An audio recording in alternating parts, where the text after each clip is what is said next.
Hello and welcome everybody to this latest episode of Tghat Forum. Today we will discuss about the economic impact of the war, of the genocidal war, I should say, on Tigray and on Ethiopia in general.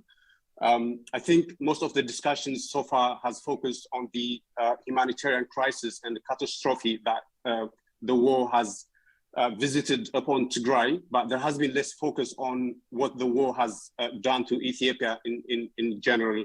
And today we thought that would be a good topic to delve into. Now, by every indicator, the economic prospects of Ethiopia appear to be very, very bleak, and that's putting it in a very mild language. To mention some of the indicators, the global rating company S&P has pushed Ethiopia's credit rating into what they call junk. We will see later what exactly this jargon means. And the IMF didn't even bother to make projections for the year 2022, which in and of itself is a major projection. They say that Ethiopia has become so volatile, so unpredictable that they couldn't make any reasonable projection about Ethiopia. So that is a damning indictment of the economic situation of the country. And Bloomberg has only a couple of days ago said that Ethiopia has joined this select few countries that could be broadly described as economic basket cases, really. So this is not a club that advanced countries are jostling to join in. This is a club that you want to avoid joining. And reporters coming out from Ethiopia indicate that there is a rising inflation, inexorable one, really. And people have recently started to feel the bite of the war, and things have become expensive. Essential services have become unaffordable even for the rich people in Addis Ababa and elsewhere. And when you put everything together, the picture that emerges is a country that is on the brink of economic collapse. And to make sense of all this economic situation, I have invited two special guests for today. They are both respected economists. My first guest is Goytom Abraha. He has a PhD in economics, and he's an assistant professor at the University of Copenhagen in Denmark. My second guest is Amare Teklay, who also has a PhD in economics, and he's based in Sweden. And they will give us insight, and they will give us interpretation of what the things that I mentioned mean, and they will break down the jargon and the things that are exotic for the average person. I would first like to say welcome to you, my guests. If you could say a few words about yourselves before we proceed to the questions. Goytom, I will start with you. No, thank you very much for having me. It's nice to join the discussion. Amare? Thank you for having me. You have already introduced us, so we can go ahead. Thanks. I'm really, really looking forward to this discussion. I hope it's going to be a worthwhile discussion to our listeners and viewers as well. So I will start with you, Goytom. And surely there will be many factors that cause the things that I mentioned earlier, but surely the war must be one huge factor. And if you could talk about the impact of the war, not just on Tigray, because that has been discussed in many times, but on Ethiopia in general. If you could give us a brief outline of what the war has meant to the country in general. Yeah, thank you very much again. So this is quite a very critical question, right? The causal attribution of the impact of war on the indicators you mentioned is something that requires a careful study, right? So one requires to ask what would have happened to the economy had there not been a war, basically, right? So in technical terms, it requires creating an alternative scenario where there is not a war, basically. So everyone needs to ask what would have happened to my economy What would have happened to the prices? What would have happened to the GDP had there not been a war, basically?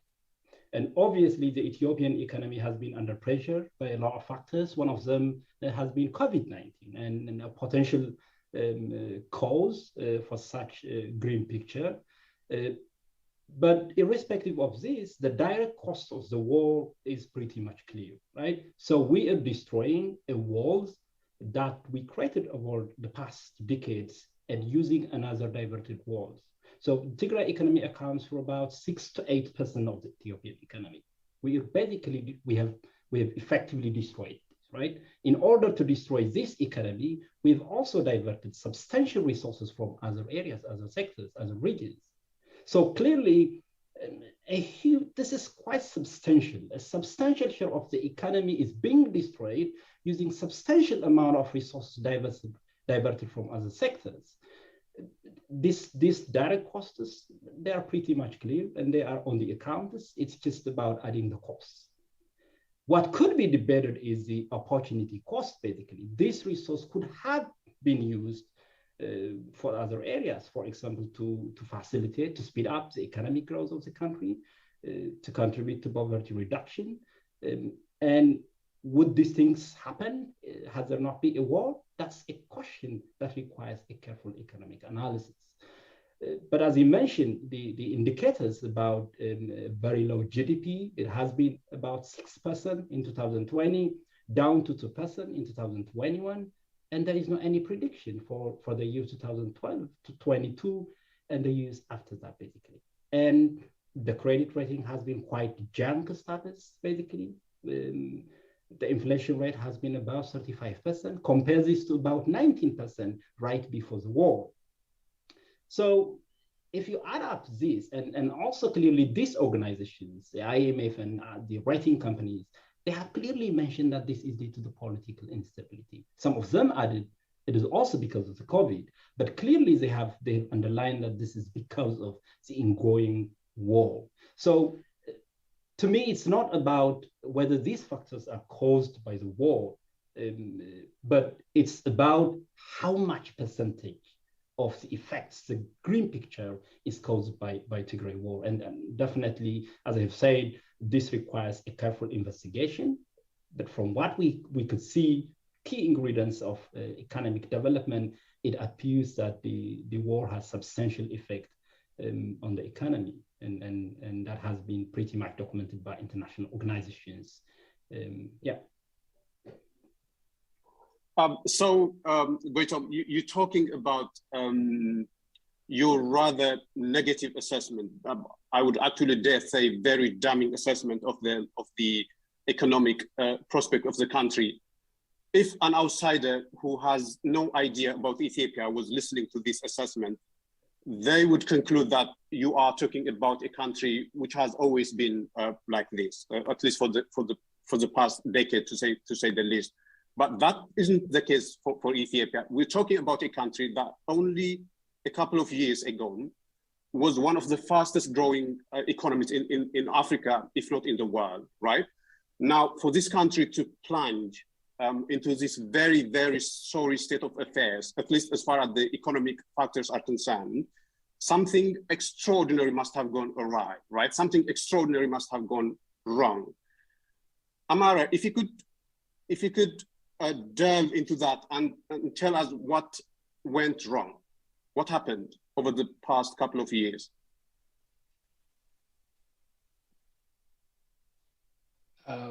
Well, I think, first of all, as you correctly mentioned, Ethiopia has been on a kind of miraculous economic growth trajectory in the last 10 years, between 2010, 2011, and 2020, we can say. But in 2018, there was a government change in Ethiopia. And on paper, at least, they were talking about reforms. And in the beginning, I guess, also a little bit prematurely, the international community, many Western medias were also praising the prime minister for making sweeping reforms. But what actually happened was, so in hindsight, I can say it was the economic reforms were some these guys used to implement. So what we see now, the war and all the economic downfall is a result of some of the things that were going on behind the scenes. We can say, for example, the international relations activities that Ethiopia was undertaking during the period of change when Abiy came to power. He was both prime minister and Ministry of Foreign Affairs, I could say. And so in some way, what I could see now is many of the institutions, the economic institutions, were undermined, and he was, I think, maneuvering the resources to implement his hidden agenda. When he started making relations with Eritrea, he won the Nobel Peace Prize for making a war pact that we see now, given the information that we have in hindsight. So what went wrong was that Ethiopia was on an average of 10% GDP growth in the 10 years prior to Abiy. And most of this GDP growth came from investment in infrastructure, in education, health, and so on. But then if you see the last couple of years when Abiy came to power, we've seen some of the projects that have been started before Abiy came to power made it. Some of them were completed, but most of them, well, some, they were even used to the extent of using them for propaganda. So if you take METEC, for example, the military, I forgot the full name, but it's an industry that was linked to the military, and they were supporting many micro and small enterprises. I think it stands for the Military Engineering Corporation, if I'm not mistaken. Thank you. Yeah. Carry on. Yeah, exactly. So that was, for example, used to spread propaganda against Tigrayans, because that corporation happened to be, at least the CEO of the corporation was a Tigrayan, if I'm not mistaken. So those kinds of institutions were used to make a case against the Tigrayans and to, of course, pursue another agenda that led up to the war that we witness now. So as an economist, I could say the economic mechanism was used for other malicious purposes by the politicians. Their hand was twisting the economic system into another agenda. But you can see, for example, the monetary policy. Just a year ago, Ethiopia changed its currency notes, and I don't think it did it because of economic reasons. When you do something, you analyze the cost of doing so and the benefits that you expect to reap from that. But if you look at the timing and also link it a little bit to what happened to in 2000 when Ethiopia and Eritrea had the border conflict, there was a currency note change, and now Isaias and Abiy were conspiring something behind doors in the last couple of years, and then that policy, monetary policy, so to say, happened. So you could make a case that it was not really an economic policy. It was a change in currency with some agenda that we don't know of, but we can clearly see that it wasn't an economic policy. So when those things happen, if you're a businessman in Addis, for example, and then you have this all uncertainty, many things happening in the last 3-4 years, how do you use your capital? How do you use your money? You don't dare to invest your capital because you don't know what's going to happen to the economy, to the country in general. And even worse, if you are a foreign investor and you want to invest your money somewhere in the world, you have 200-something countries and Ethiopia is one of them. And you have all these uncertain trajectories. It was on a good trajectory, and then all of a sudden, things are happening at a rate that you cannot even make sense of. Then what do? You have many other countries that are much safer and much more secure. So you do that. And so if we look at all of this, then yeah, many things happened, but it's even difficult to make sense of all of them because the way they happened was very much unpredictable. On the surface, they look like reform and they were called as such, but actually the things that were happening, and if you look at what followed, and then you try to understand what happened in hindsight, I think there were political hands in the economic institutions that destroyed the growth culture, the spirit of the economic orientation, the benefit that the market enjoyed. Everything was tapered into. Yeah.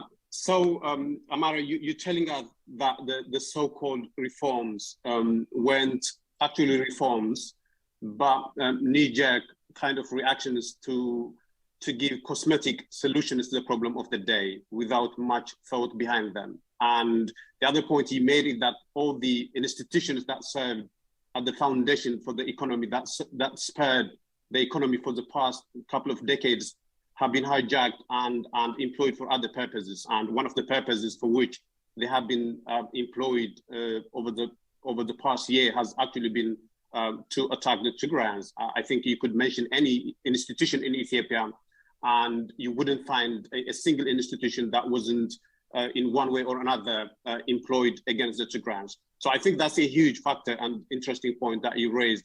But I think another factor, maybe Goytom, you will step in here, that has hugely negatively impacted the Ethiopian economy could be the total shutdown of the Tigray economy. Tigray used to be one of the economic hubs of the country. It's one of the places where a lot of economic activities used to happen. But Tigray, as we know, has of course been totally shunned, totally frozen from the economic system of Ethiopia, and surely that must have devastating impact on the Ethiopian economy. But could you talk about that in general terms, Goytom, about the impact of the exclusion of Tigray from the Ethiopian economy? Yeah. So, and as I have tried to say a little bit earlier, the Tigrayan economy accounts for a significant share of the Ethiopian economy. It's between 6 to 8, and it's not an economy standing alone. It is an economy fully integrated into the Ethiopian economic system and institutions. So clearly there will be a lot of backward and forward linkage between the Tigrayan economy and the rest of the country's economy. So anything happening to this economy in one way or another is going to affect the rest of the economy, the rest of the sectors elsewhere.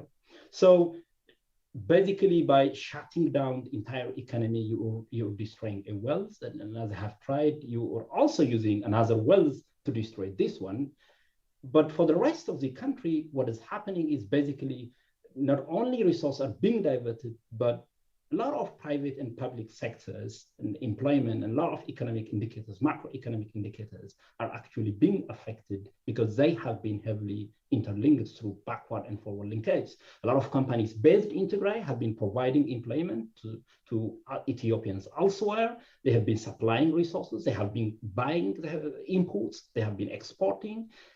That's also the same for the other sectors, other companies elsewhere in Ethiopia. So this kind of heavily and fully integrated economy, so clearly an effect in one of the areas would also have an effect in another areas. Pretty much the same with financial crisis. You have a crisis in heavily integrated economy in one of these economies, and that spreads to the rest of the countries too.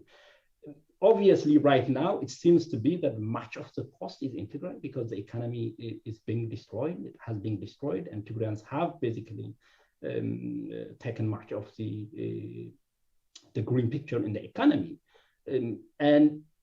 But everyone is being affected. Look at the inflation rate, basically. And every Ethiopian is being affected by this war. And definitely, much of the cost will come later on, definitely. So at this point, the distribution seems to be clearly a total economic blockade on Tigrayans. That is having an effect on the rest of Ethiopians, but it's going to have even a higher impact later on through time, basically. And this definitely has a lot of implications for other Ethiopians, for other institutions and sectors. And not that the target on the Tigrayan economy is not exclusively on the Tigray region. It's also in the rest of Ethiopia, and so that actually is quite a huge sector in its own. So I would say that yes, that's going to have, and it's having a huge impact. It's going even to have much huge impact because of the fully integrated economic systems that we used to have. The distribution seems right now in one region, perhaps also in the northern parts of Amhara region, but it's going down and it's going slowly, and it's going to reach everyone and everyone's house. Already through inflation, everyone is being affected. So I would say yes, it's having a significant impact. It's going even to have a much significant impact later on, because of the weakening and the damning economic situation, weakening economic institutions. Obviously, we should have implemented a lot of policies at this point, and we're not doing that. We're using the finance to destroy our own wealth, and sooner or later, this is going to touch every Ethiopian. Indeed, I think this was a very important point you raised, the negative impact of the exclusion of Tigray. I say that because if you listen to economists in Addis Ababa explain the situation, the sorry state of affairs in Addis and elsewhere, they don't seem to be under the impression that what happens in Tigray actually cascades into Ethiopia and it has an impact. And actually, the average person has started to feel the bite, the effect of that. And there's a general tendency to believe that what happens in Tigray is an isolated case that remains within Tigray, but that's not the case, of course. It affects the entire, it metastasizes into the whole country. So that was an important part. But Amare, if you could, in the interest of time, of course, if you could segue into a related topic, and if you could talk about the opportunity cost, for want of a better term. I don't think opportunity cost is the right term here, because opportunity cost presumes that the choice you have taken in favor of another is an opportunity, but there is nothing opportunistic about war. People's lives are being destroyed, and this is the worst choice that any country could take. So it's not an opportunity, but you get my point. And earlier you mentioned that Ethiopia was one of the fastest growing economies in Africa, and now we're talking about a country that could reasonably be described as a basket case. What could have happened if Ethiopia hadn't chosen the path that it has? What do you think would the situation now be if it continued in the trajectory that it was in 2017 and 2016, for instance?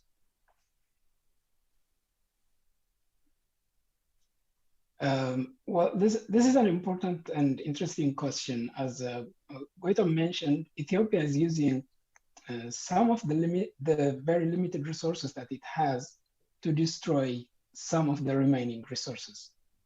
So it's actually eating itself. It's a very absurd situation that we are in. And but I'll just want to point our listeners to some indicators so that they can think in terms of that in other cases. So if you have been following the story of the war on Tigray, it's very common to see, for example, on state media that some of the universities, or perhaps all of them, have been donating money to the National Defense Forces.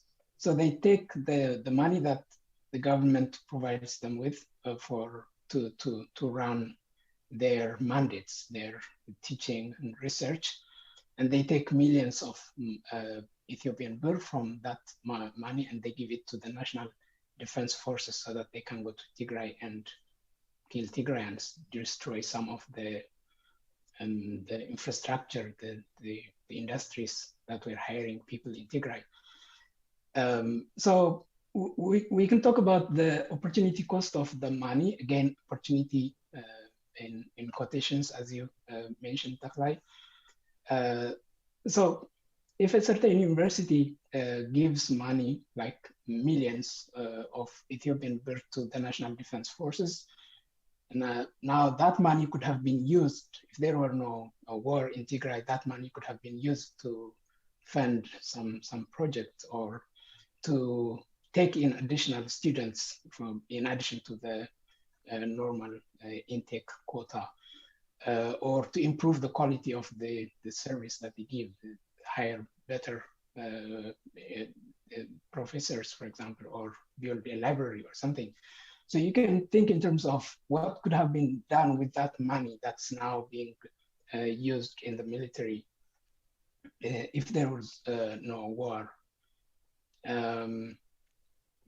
And again, we have lots of evidence that the government is forcing even private enterprises to contribute money to the National Defense Forces. So if that money was not given to the National Defense Forces, what could the private enterprises have done with that money? They could have invested it in some productive businesses or they could have bought some productive tools, for example. So it's actually, so we're paying a direct cost right now, but it's also affecting the productive capacity of the country.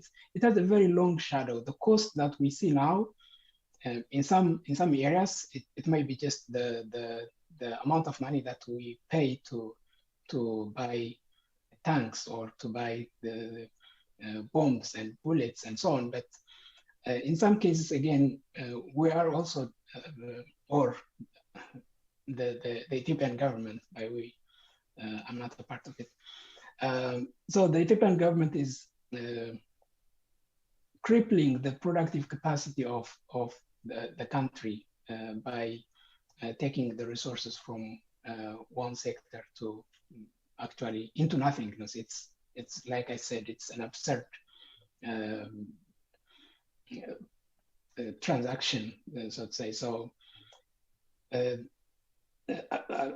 I'm trying to give a glimpse into what it looks like, because I can't put the cost in precise figures, but this is how it looks like. We're taking resources from students' budgets into defense, and the defense, it's Ethiopia against itself. So it's not to defend Ethiopia from an external aggression that could have otherwise destroyed the resources anyway. It's using its own resources to destroy some other parts of its own resources. So this situation is not amenable to the framework that we usually try to make sense of any economic decision-making process, but at least this can give a glimpse into what's happening.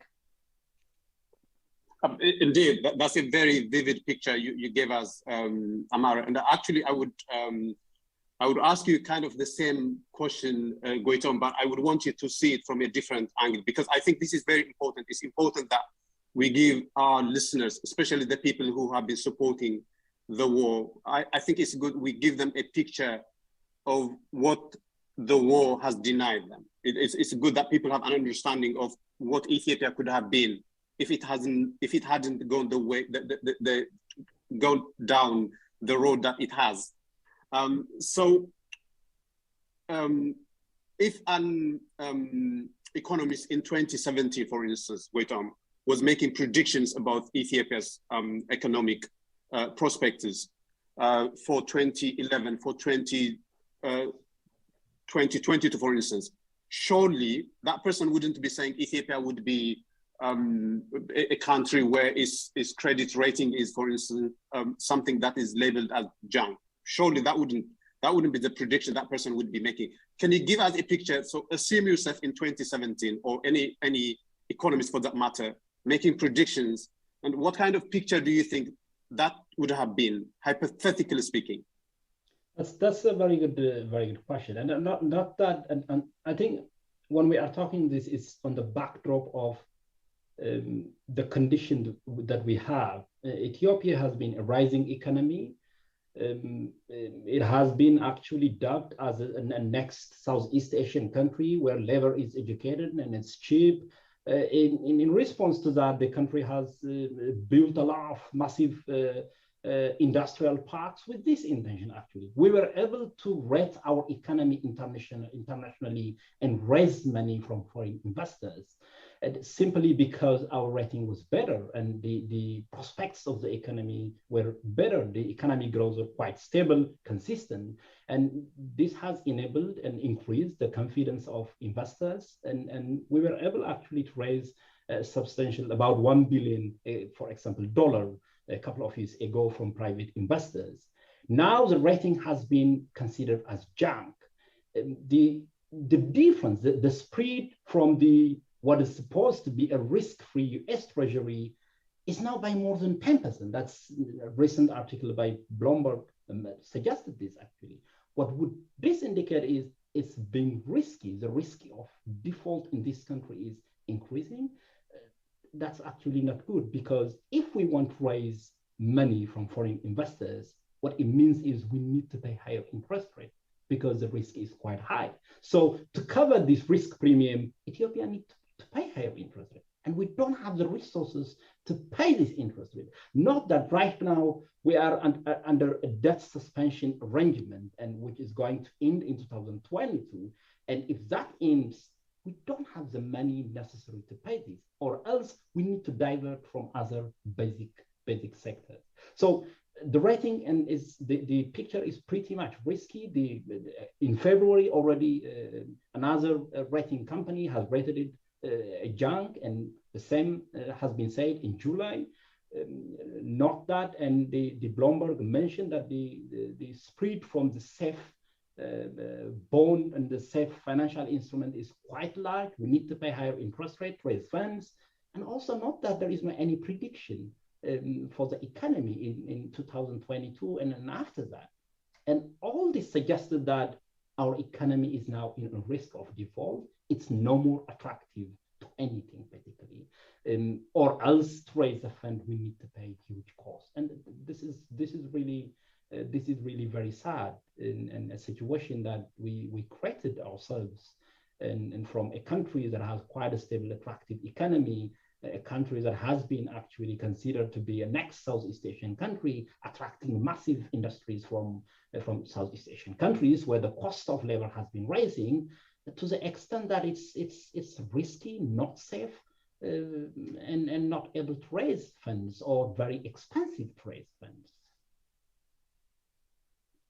Indeed, interesting that you mentioned Bloomberg, Goytom. I think it was 2 days ago that Bloomberg wrote, and I will read exactly the statement. Ethiopia has joined a club of 9 countries whose dollar bonds trade at a spread of more than 1,000 basis points over the US. Now, I would be honest, I have absolutely no idea what this means, except to I don't think this is a flattering statement for Bloomberg to say about Ethiopia. I think this is something damning, and I would imagine that many people would be sympathetic with my ignorance, and it would be good if you could, in layman terms, explain what this means. What does it mean? And you could relate it to the junk status that it has got via the rating company. So just in layman terms, give us a picture of what this means.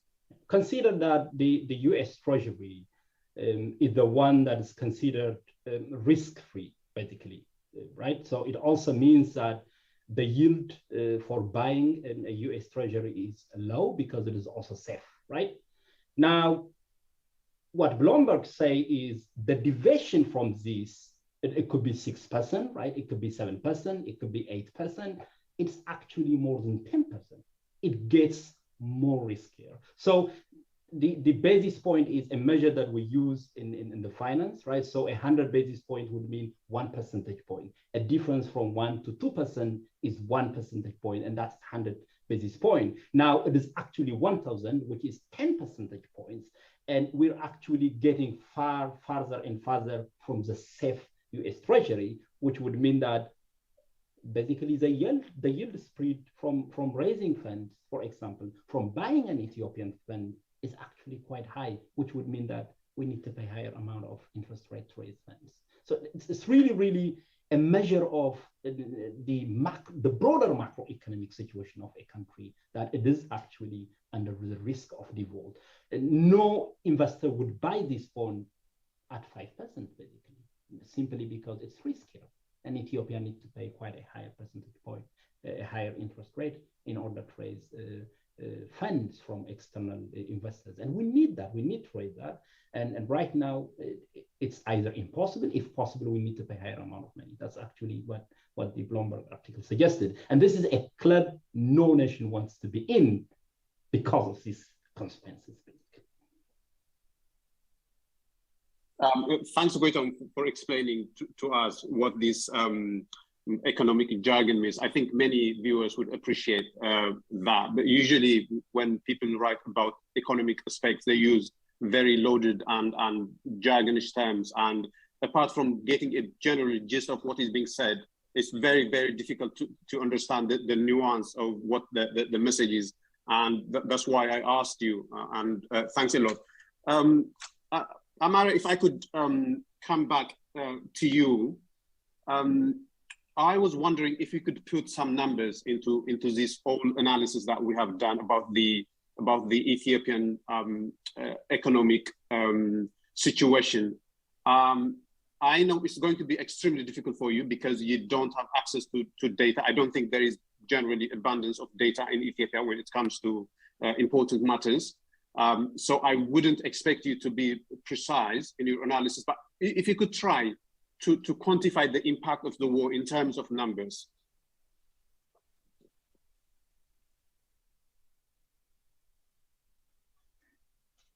Well, as you mentioned, it's hard to come by precise numbers or even any closer numbers.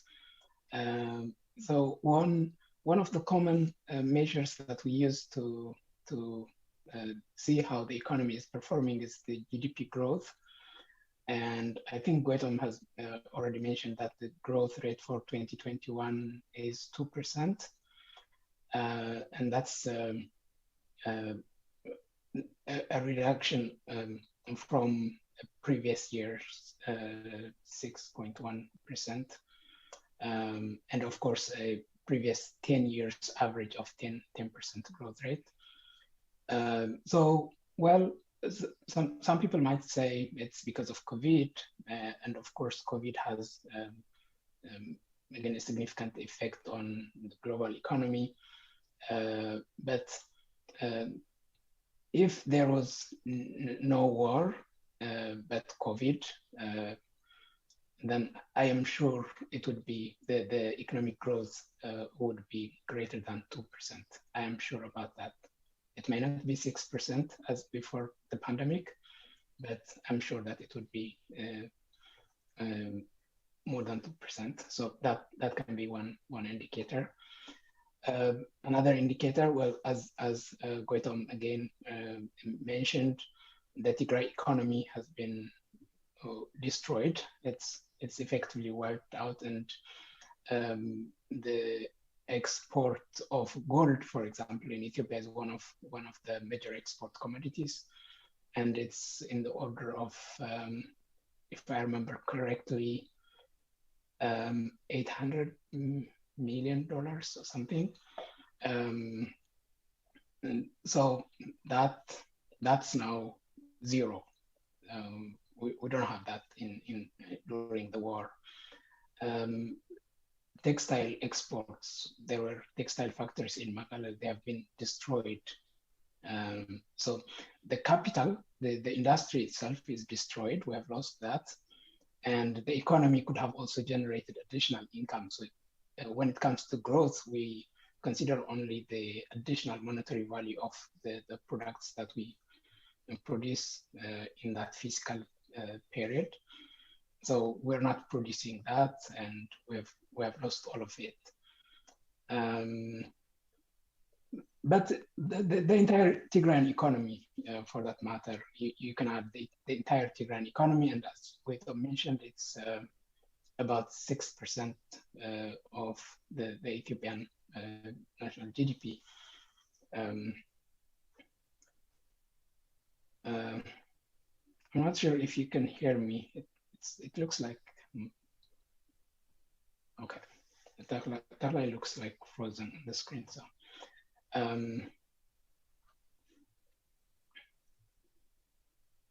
can you hear me, Teklay? You're muted. I think you lost me for a moment. Was it my connection? Yeah, I think you were frozen on the screen. So. Oh, let me check. Yeah, I think we're fine. It's recording. So carry on from where you stopped. Yeah. Okay. Yeah. So I was saying the export sector has been affected, and as an example, I mentioned the gold export from Tigray, which is primarily from Tigray, but also in other parts of the country. So at least the Tigrayan share has been effectively reduced to zero. But we can say the entire Tigrayan economy, which Goytom mentioned, is around 6%, if I remember correctly. And foreign direct investment is also one of the drivers of the Ethiopian GDP growth.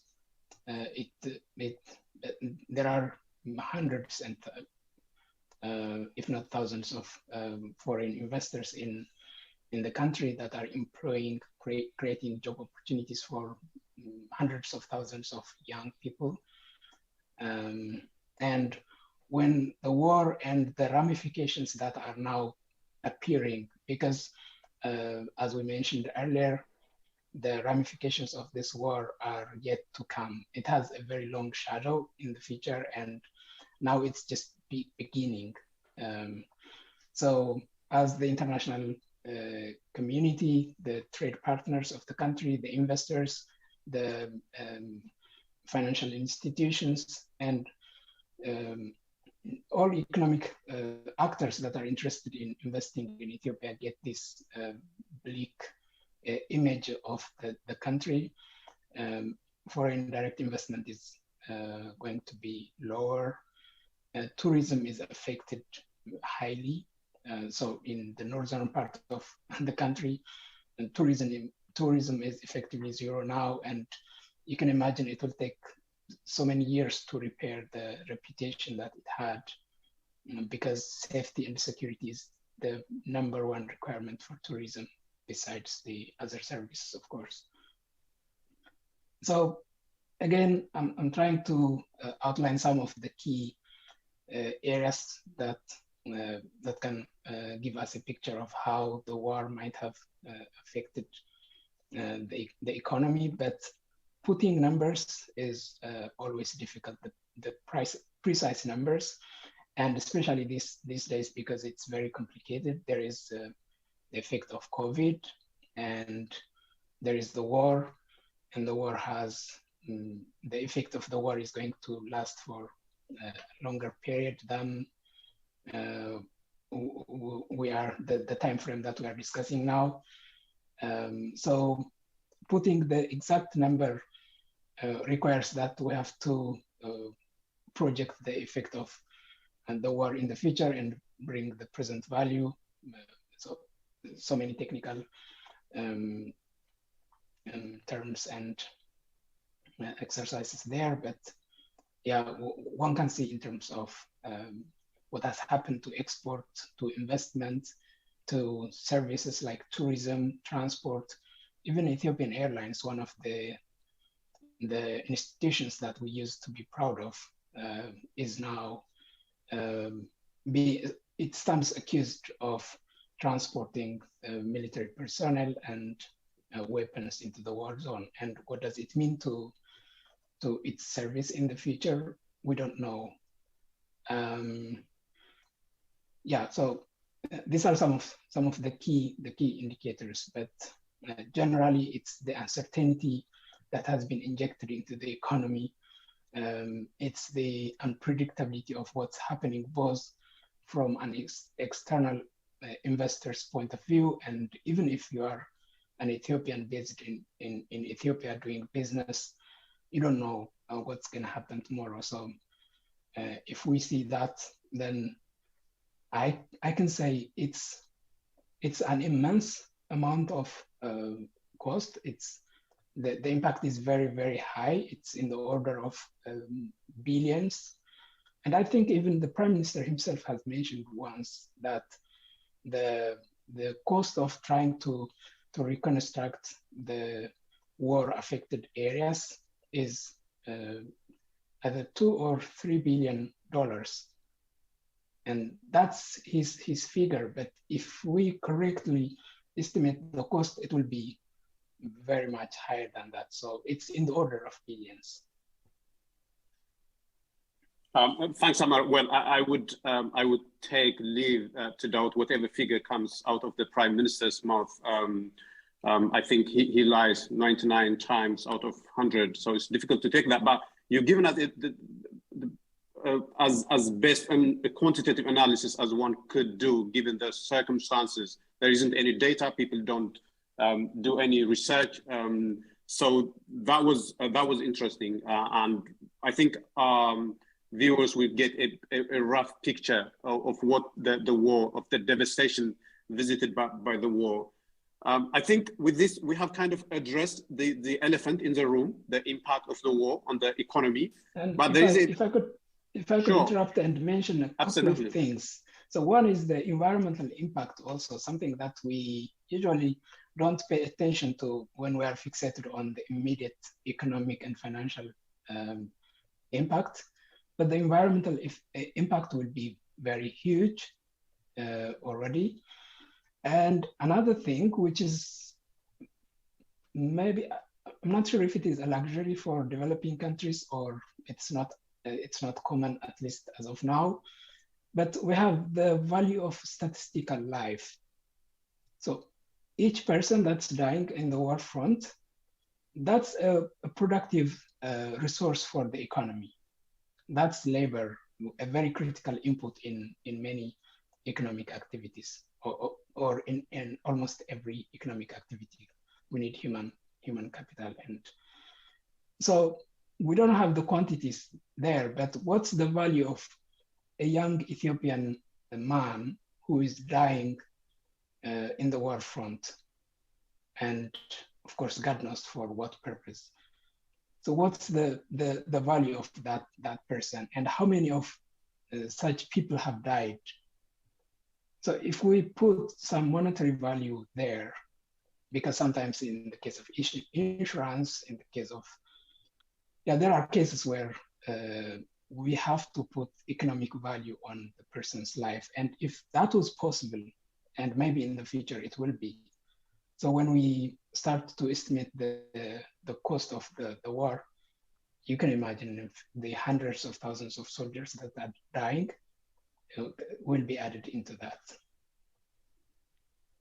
Well, I think that's a profoundly important issue you raised, Amare. What could have been if the child who died yesterday hadn't? What could that child have grown up to become? I think these are deeply philosophical and important questions, and I would expect that people would have a look into that.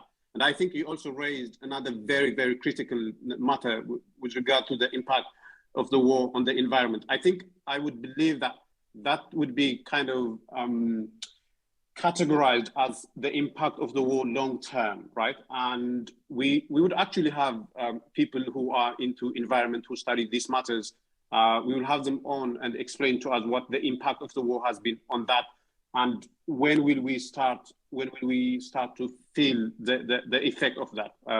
I think it would go into the climate change and into other domains as well. So that's an important topic. But earlier, before we stepped in, Amare, I was saying that we had addressed the elephant in the room, the elephant being the impact of the war on Ethiopian, on the economic aspects. But I think there is another smaller beast that we must address, and that is the impact of the looming sanctions on Ethiopia. Now, we know that Ethiopia is highly reliant on foreign market and foreign investment and all this, and Ethiopian Airlines. You mentioned another important point. If Ethiopian Airlines was potentially to be banned from flying into certain airspaces, I think that would dent a huge blow to the Ethiopian economy, given that Ethiopian Airlines is one of the huge generators of foreign currency. Goytom, if you could talk a little bit briefly, I think we're running out of time, but I would give you about 3 minutes to talk about the potential impact of the sanctions that are staring in our faces. So, I mean, we have put the gleam picture of the Ethiopian economy, the state of the macroeconomy right now, currently, the current state. An additional sanction on that, or for the coming sanction, would definitely be a killer, definitely, right? So we don't know if there will be sanctions and what type of sanctions will there be there, right? If the sanctions are the ones, for example, in the form of the African Growth Opportunity Act, or what's called AGOA, suspension from that, that's quite substantial. About more than half of Ethiopian exports to the US are categorized duty-free under this opportunity. And restriction or exclusion from that is going to be a huge blow to the economy. We are already under stress with foreign exchange earnings. Our reserves are going down, and that just simply is going to affect not only directly our foreign exchange risks, but also it's going to affect investment, it's going to affect the companies, it's going to affect future companies. And when an investor thinks to invest in these kind of countries, the investor would also consider the opportunities that the country enjoys. And these are some of the opportunities the country enjoys. Under EU, under certain agreements, EU has also actually a reduction in tariff rates for countries that are categorized as low-income countries or poor countries, and the same with the US. And this is going to be challenging. This is going to be quite an additional gas into the fire, basically. Would this affect also civilians? Unfortunately, yes. If the type of sanctions are the ones, for example, considered under AGOA, they will also affect the thousands of civilians that are employed in the companies under this. But obviously, we are already killing millions in terms of blocking the economy. We are already wasting our own resources.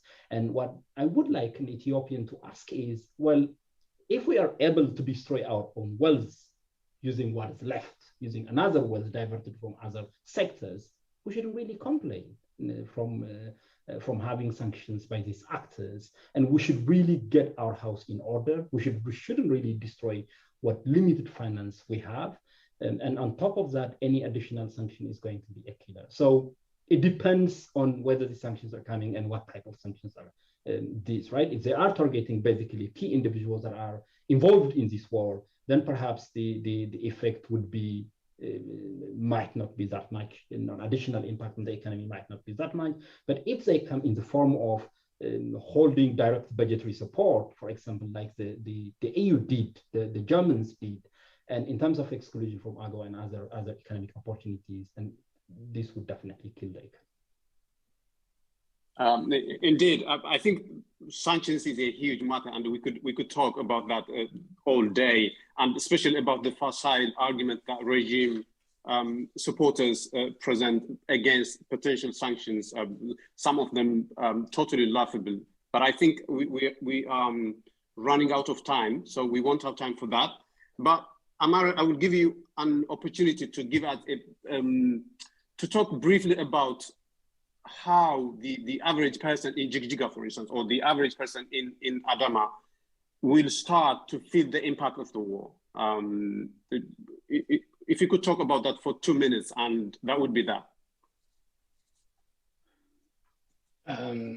So you mean with respect to the sanctions? Everything. I mean, the impact of the war, we say that it would metastasize and it would cascade to all parts of Ethiopia, and people, the average person, will start really to feel the bite of the war, right? That was a point that we made. And if you could tell us when and how would the people really feel that? Well, I think many of them are already feeling it. Well, some of them are paying their lives or the lives of loved ones.